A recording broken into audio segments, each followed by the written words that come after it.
Yes, you're welcome, friends. Welcome to Money Moments, where we learn about money, some money.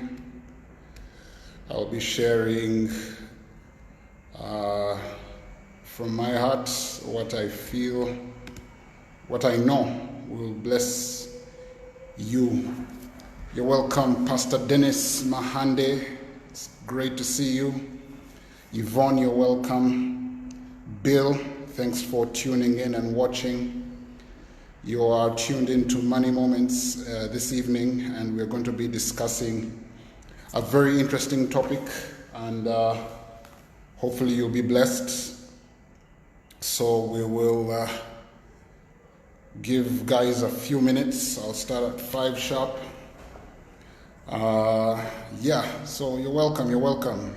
Tell me a bit more about your business. How are you delivering value to the marketplace? You can answer that question in 2 or 3 words. How are you delivering value to the marketplace? And let's make this as interactive as possible. And let's do this. I will also need your support. This is the first time I'm doing this. I don't know how to do these live things. I should really, when Pastor Mose does it, looks so natural, looks so easy. It's until you switch on the live button, until things become real. So yeah, you're welcome. Kaija Godfrey, you're welcome. Nuno. Keith Isaac, you're welcome. Thank you for joining us. Yes, Jassy, all the way from Mbalwa, Ntumira, thank you for joining. Thank you, Doreen, Docas, thank you for joining us.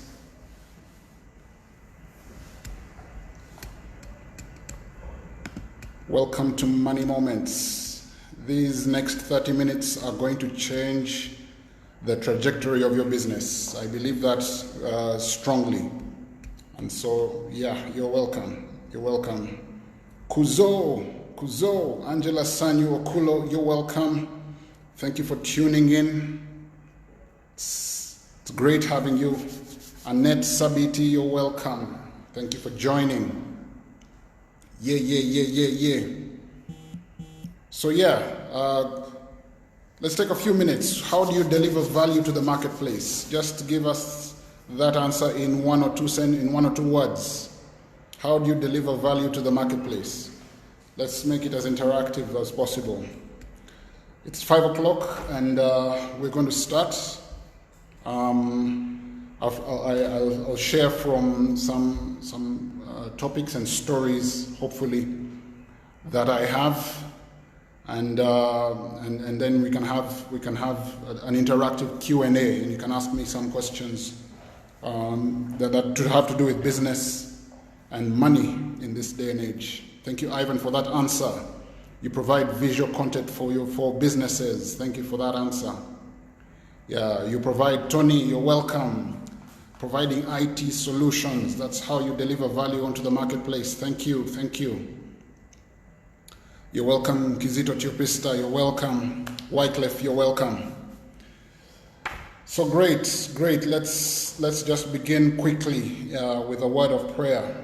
Heavenly Father, I thank you for this week's Money Moments. I thank you for everyone who's tuning in, everyone who's watching right now, and everyone who will tune into the recording later. Father, may this be a turning point for their businesses. May you unlock new insights for them. May you release your wisdom. And may we be together influence in this nation and beyond. I speak a blessing to each and every business idea, each and every company that is represented by those watching right now.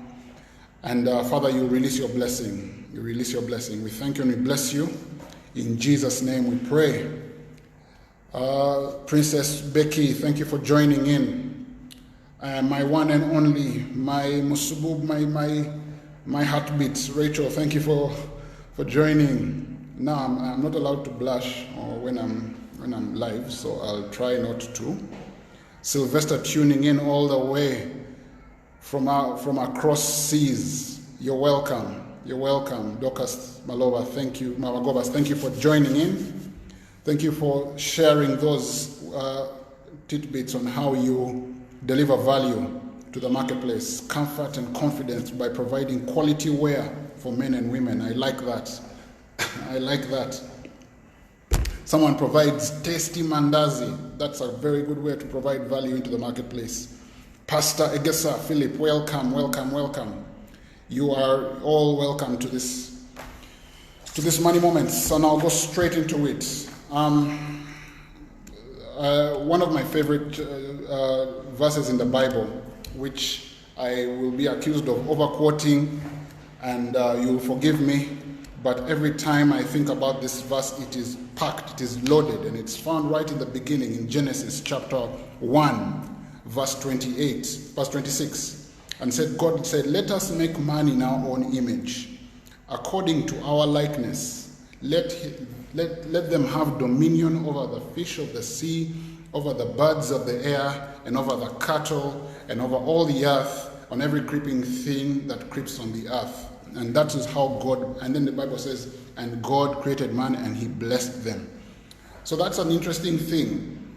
We know, and I've been listening to Andrew Womack of late, and he made an interesting statement. Ever since Pastor Moses, Apostle, you are welcome. You are welcome. I am a guest, and the father of the house is here. I want to welcome you online. Thank you for joining. Yeah. So in the Garden of Eden, it's interesting to think about how God created in what we think of as 7 days. In the story of creation, God put in creation everything that we need to this day without having to recreate anything. And I remember some time when we used to attend the Amahoro gatherings. One of the first Amahoro gathering I attended, the speaker then said, do you know that there was an iPhone in the Garden of Eden? And I was at first taken aback, and I'm like, what? An iPhone? I don't remember that in the Bible. But if you think about it, the components, the materials to make an iPhone were present in the Garden of Eden. But God gave his spirit to someone to unlock that from creation, to unlock that from the raw materials that he had created, and to deliver new value to some of the needs we have today. And so what I'll be discussing with us today is how do we unlock digital value? So a bit about myself. I run an organization called Savannah, and Savannah, our business is to unlock value for your business using technology. And so we work with your business and to understand how you currently deliver value and where you can experience efficiency and speed to deliver that value to the marketplace through technology. And so that's what we do.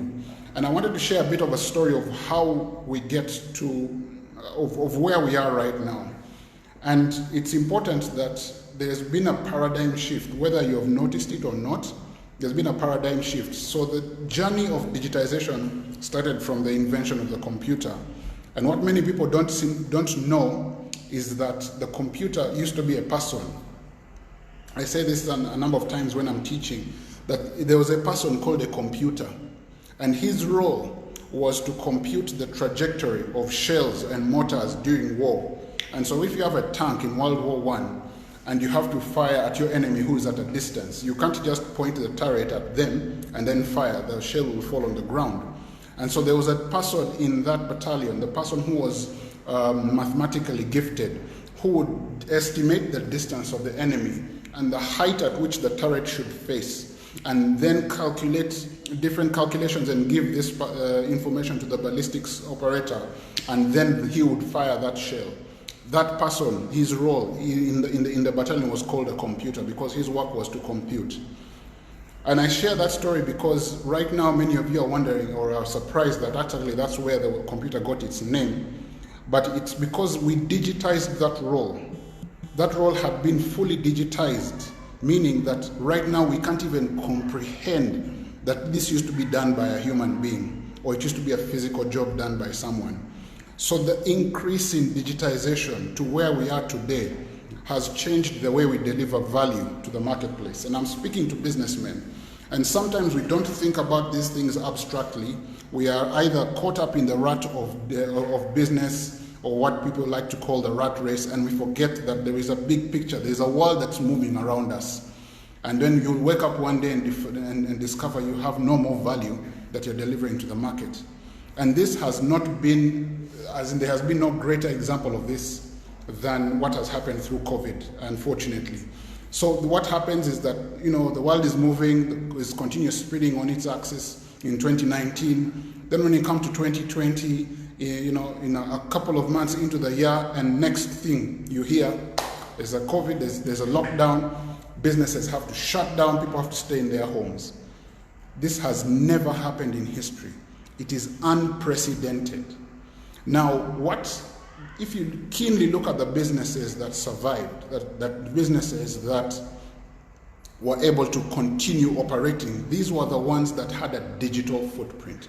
These are the businesses that could easily convert their delivery to the marketplace and make it digital. And we have all the stories there. And I'll shed a bit more light into that. But I'm making this point in that right from the days of the Garden of Eden to the days in World War I to now, there has been an increase in digitization. We call it innovation in some spaces, but man applying his God-given gift to take the raw materials that are around him to make life better for himself. And that increase in digitization, we see it played out most especially in business. Now, I just want to give you some interesting statistics here just to demonstrate what I'm talking about. In the early 2000s, in the world's top 10 richest organizations by market capitalization, in the top 10, there was I think only two digital companies or two internet companies. We call them internet companies.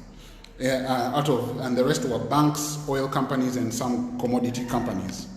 Today, right now, in the top 10, there are 1, 2, 3, 4, 5, 6, 7, 8 digital companies. 8 in the world's top 10. And last week, for the first time in history, a digital company crossed the $2 trillion mark of market capitalization. Now, I know to the Ugandans tuned in, 2 trillion sounds like a big number, but I can guarantee you don't know how big that number is. That is equivalent to the GDP of the entire Africa. Let me just pause for effect. One company whose assets are almost 80% digital has a market capitalization, has value of equivalent to the entire GDP of Africa. I'll pause for effect. But just think about it. I remember sometime, you know, those of us who were exposed to computers earlier on, just thinking about a career in computing, a career doing, you know, delivering value digitally. It wasn't a thing, as in do something with your hands, you know. When you say you're a programmer, what do programmers do? And then and this was in the late 90s when, you know, the internet was just coming up. We had not yet seen these first huge companies, and there was all this push to make tangible something. But I'm here to say the world has changed. The people who are dealing in tangibles, I mean, you've seen the headlines of like I remember a headline in Germany where they had to throw potatoes. They were getting rotten, and just not because the people don't have food, but there's no way to deliver it to them. Okay, because these were people who are used to people coming out and going to the markets. So my point in the first thing, as I talk about unlocking digital value, is that the world has changed. The world has changed. The world of 2020, value is delivered digitally, and it's just going to increase. The largest companies in the world are delivering their value digitally. And another thing that is even interesting is that even consumption is becoming digital. One of the key things that I love movies, and so I keep tabs on the movie industry, and one of the biggest things that they have complained about is the closure of cinemas. Now, how the movie industry works is that you spend some money. If it's a big blockbuster movie, you're spending between $100 and $200 million. This is your Avengers, all these big budget movies. And then you're counting on people going to cinemas, buying tickets and watching that movie. And that model worked right up to 2019. It was perfect. It was making money. Big names like Disney would be turning over per movie about $1.5–2 billion from an investment of about $100 to $200 million. But now the cinemas are closed. What happens? Do people still want to watch movies? Yes, they do. Do people still want to be entertained? Yes, they do. But the cinemas are shut. So now companies that could deliver their value digitally are the ones that made it big. Netflix blew up. Amazon Prime blew up. Why? Because they could deliver the same value digitally in the homes of people. So even the way we consume products and services has changed. Right now, if you told someone that, even something as simple as taking a border ride has been digitized, who would have thought? 5-7 years ago, if I told you that borders would be you'd be using a digital service to hail borders, you'd laugh at me. But right now, even our consumption of something as tangible, as physical as transport services has been digitized. The world is digitizing. And the question is your business still brick and mortar, or is it shifting with the changes in tide?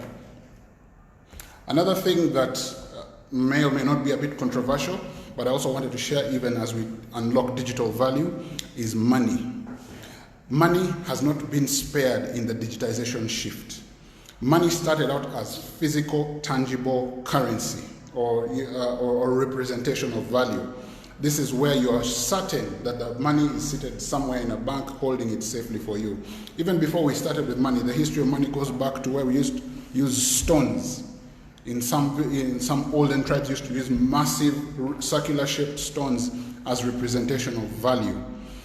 Then that became cowrie shells. Then after cowrie shells, we started trading in precious metals, which we all commonly agreed had value. Think about gold. If you think about gold as a metal has no attractive physical properties. It is very weak as a metal. It is very brittle as a metal. It is too heavy for any physical use. But humanity decided many thousands of years ago that this metal is going to be valuable to all of us. And because we ascribe that value to gold, we then have, many people then, represent their value in terms of gold. But moving gold around was very cumbersome. You can imagine the days. I remember watching a documentary about the Spanish navy had to be so big because Spain and its conquests abroad, they needed to move a lot of gold back to the king. And so the navy had to be well resourced just to move heavy metals. It was becoming cumbersome. So the world developed to a point that movement of gold became cumbersome. So we started representing gold with paper. And says, okay, this paper is a receipt of a certain amount of gold I have in the bank. And that system worked for some time until we said that even this paper is moving too slowly for us. We need another better way of value being able to be exchanged at the speed at which we are trading. And that then gave rise to e-money, or the cards, what we know as Visa or wire transfers. As you notice, even money is changing, even money is digitizing, to the point at which we are right now that it is near impossible to trade physically with money. Money does not move. It just signals on a wire that change bank balances, and then value has exchanged. And so even our money is digitizing. And so it beats my understanding sometimes when I see a business online and then they are moving good products, and when I want to transact, they only accept cash. Is that business understanding the value of digitization? How are you going to receive my cash? So now there's cash on delivery, but again, with this heightened awareness about COVID and how is your business responding to the increased digitization of currency? And not only is it about portability, it's also about speed. Okay, I need to be able to transact speedily. One of the areas I am very interested in is in blockchain, because for the first time you're able to transact digitally as though you're transacting with cash. People think that, Visa transactions are instantaneous. They are not. You ask any supermarket owner. When someone swipes with a Visa card, the supermarket receives a message saying this person has the bank balance to pay for these goods, and then I will pay you later. Let them go with the goods, I will pay you later. So if you pay with your Visa card, that supermarket can only get that physical cash after 3 or 5 days, or even more in some cases. So it is not real-time transfer of value. They are just using a messaging service to allow for speed. But blockchain unlocks a new possibility where that supermarket can receive real-time value instantaneously. And that's one of the reasons why it is gaining popularity globally. And so even money has succumbed to the increased demand of digitization. It has become digital. I talked about the digitization of businesses. I talked about the digitization of money, and even the digitization of consumption. Now, some of you will wonder, it's like, okay, I have cows in my farm. I deal with milk. How is this digitization wave going to hit me? And exactly, how are you thinking? Because now remember, consumption patterns have changed. People are now consuming. It is now, you have to be able to deliver goods in someone's timeline. I mean, I was talking to a client the other day, and they're like, if you're not in someone's timeline, you're missing out on business. And so how can you appear and offer your goods? Are you going to wait for someone to come into your farm and ask for beef? Are you going to wait for someone to come to your farm and ask for milk? Or are you going to deliver it into the convenience of where he is on his day-to-day device? That is the demand for digitization. But further to that, even supply chains have become digital. Supply chains. One of the key things, Uganda is an agrarian economy. So our biggest export is agricultural produce. Okay? But now the world is demanding for what they call supply chain transparency. Someone who's buying a cup of coffee in Europe wants to know where this coffee is from. Am I able to track its authenticity? Can I track it back, all the way back to the mountain, to the foothills of Mount Elgon, where the coffee was grown? And anyone in the coffee industry will tell you that transparency is worth a lot of money. And so we as Ugandans, if we are not able to demonstrate that transparency, we miss out on a massive marketplace that is demanding for this kind of transparency. And so even us, as we think about how these businesses are changing, how the world's waves, what they call them digital waves, or what you call industrial revolutions, how they are changing the way we deliver value to the marketplace. And so finally, my question to you, your business that is watching, the company that is watching right now, how are you delivering your value? What is the state of what is the state of the digitization of your business today?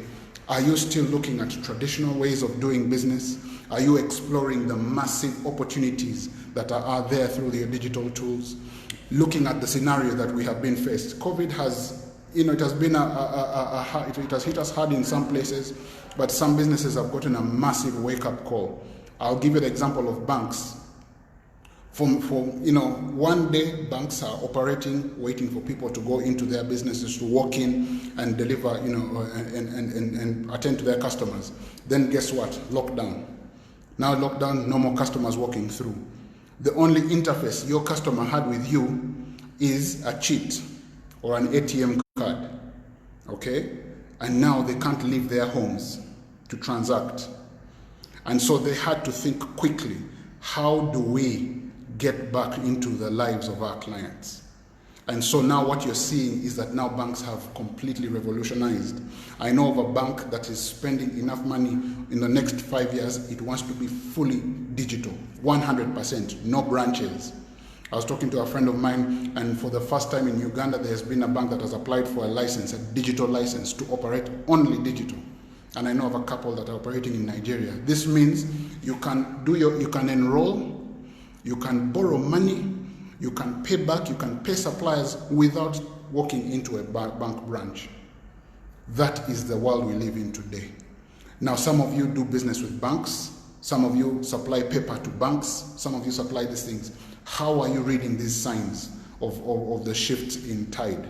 And that is what I want to leave with us today, even as the questions come in and the interactions come in. How is your business ready for this new digital wave? My challenge to you today is to understand the times. The Bible talks about the people who are able to read the signs and of the times and be able to pivot your business to take advantage of these new technologies. One of the things that I keep telling Africans is that we don't have the burden of legacy systems. We don't have the burden of legacy systems. We can adopt quickly. We did it with mobile technology.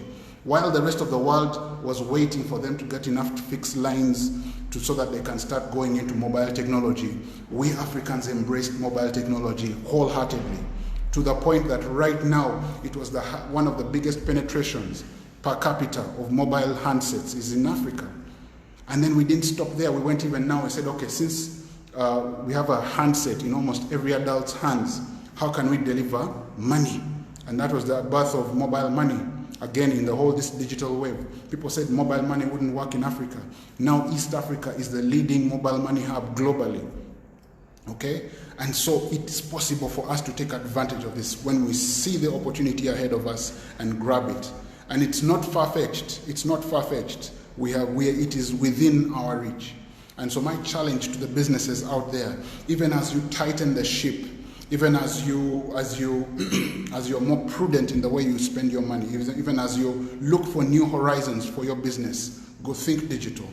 Think digital. This digital wave is going to render some businesses totally obsolete, and it's going to open new horizons, new opportunities for businesses to deliver value to the marketplace. And with that, I want to thank you, and I want us now, let's have a conversation in these last 6 minutes that I have. And let me hear some ideas of how you see your business pivoting with this new digital wave. Yes, banks are, I fully believe that banks are going to be 100% digital. There is nothing that can justify the physical presence of a bank right now. I know of banks that are fully digital.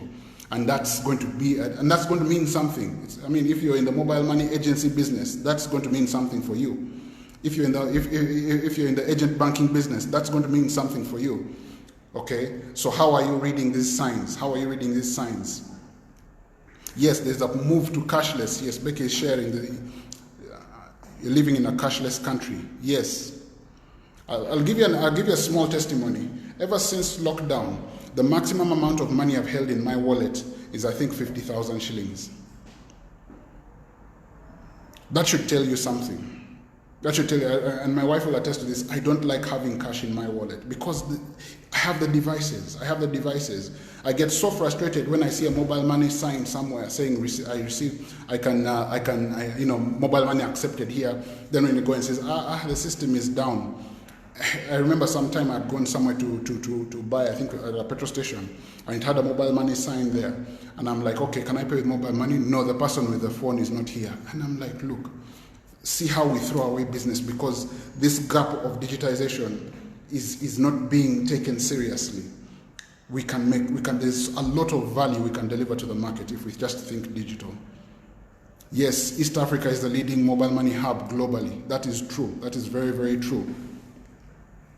But my friends, my challenge to us, how do you see it affecting your business? Okay? Someone says they deliver very good mandazis. How is digital going to affect your business? Are you thinking about it?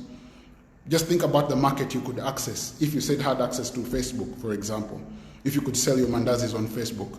And this is something that is coming soon. Facebook is soon launching what they call Facebook shops, meaning that you can access anyone who's on Facebook and pay, and they have your goods delivered on Facebook. You don't have to set up your own website. You don't have to set up your own app. It is all there and it is managed on Facebook. Think about what that is going to do to many businesses. Yes, Kamara, you have a question loading. I hope it can load in 3 minutes. Yes, and that's another opportunity. Someone, Immaculate, you have raised a question about security.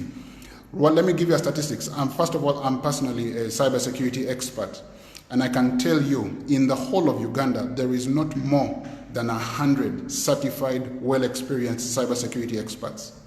I can guarantee you that. Think about the scarcity of cybersecurity experts. Right now, if you get well qualified in cybersecurity, you will never be unemployed. That's just the truth.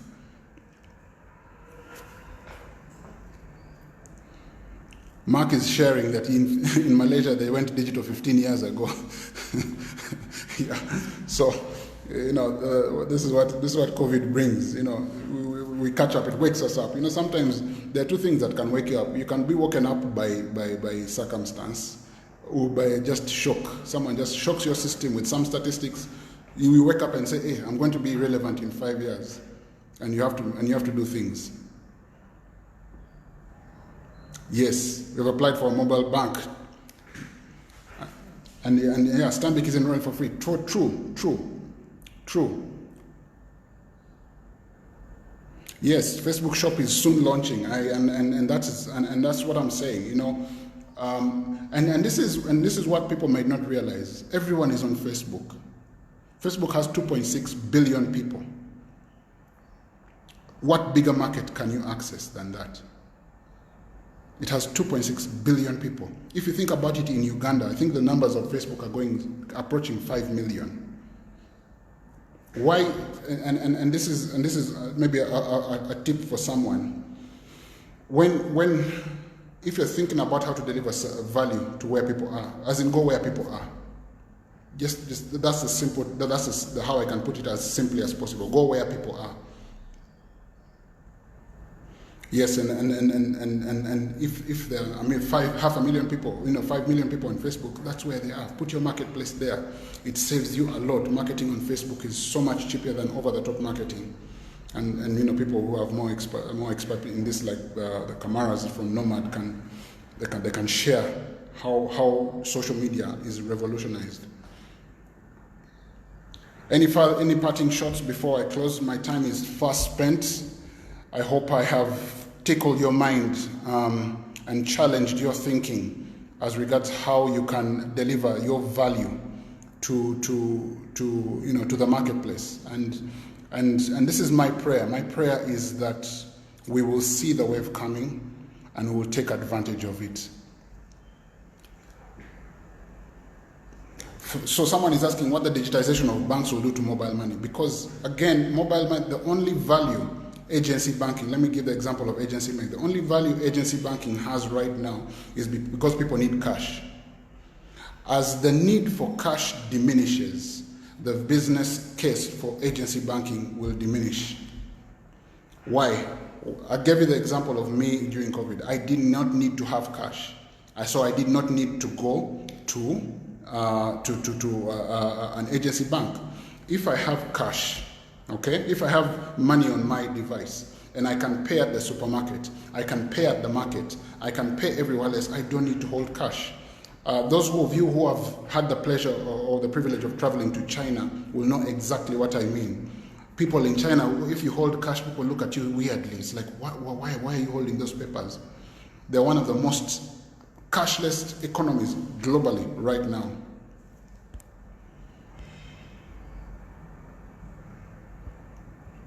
Yes, so friends, thank you so much for joining us for Money Moments. It's been an honor and a pleasure hosting you. I want to thank Apostle Moses so much for giving me the opportunity to fill in this very big chair. And thank you so much. And let's keep these conversations going on Facebook. I'm on Facebook, I'm on Twitter at NORYO. Let's keep the conversation running and let's join hands and make sure we can get this value. Value is there. I've just told you there's $2 trillion in the digital space. One company is already tapping into that. And if you combine the top, these digital companies in terms of value, these trillions of dollars are online. And and they are there for us to take. So thank you so much. Thank you, Pastor Moses. Thank you, guys.